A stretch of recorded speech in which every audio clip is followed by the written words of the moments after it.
Good Thursday morning, June 5th.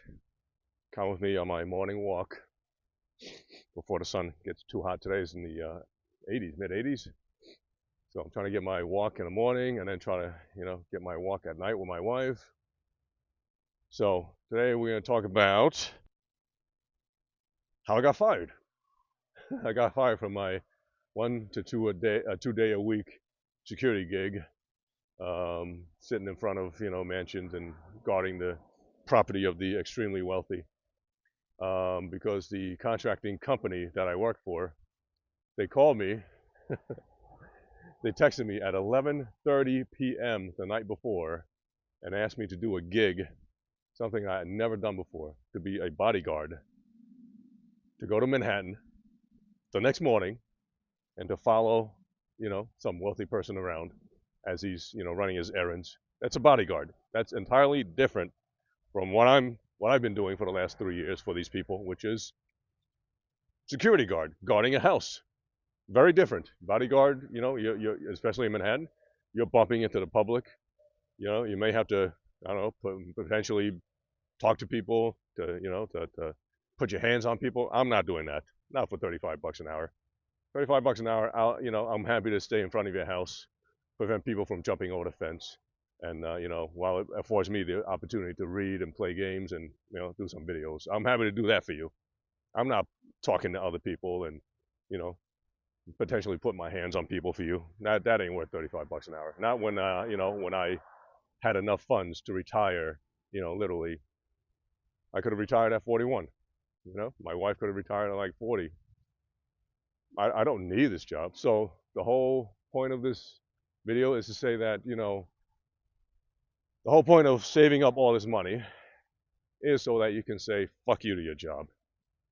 So when he texted and asked me to do this, I said, no, I'm sorry, I don't want to do that. And furthermore, I'm busy.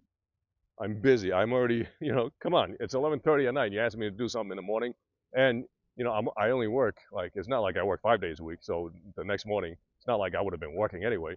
I hadn't worked for days, for maybe a week, a whole week, and you're expecting me to pick it up the next day. No.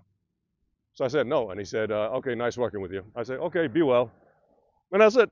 That's it.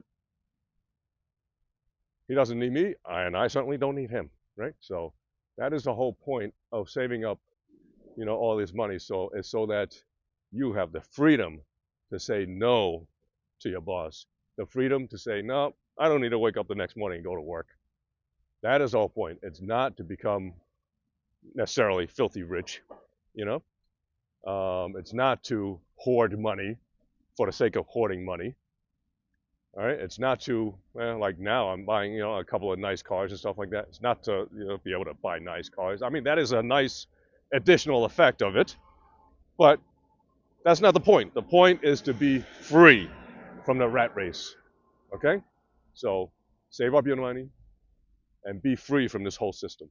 Well, basically the whole system. I mean, you'll never be free from the whole system. You'll always be attached to taxes. Even after you pay off your house, you're going to be paying real estate taxes. You're going to be paying maintenance fees, gas, etc. But you can be as free as you can, once you have a certain amount of money, and then that money starts accruing money by itself.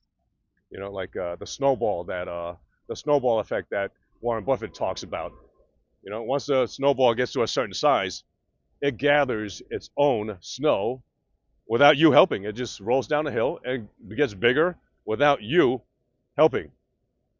Okay, and at that time, once it gets big enough to do things by itself without you adding additional funds to it, then you can say fuck you to your boss, fuck you to your job, and just wake up whenever you want to wake up.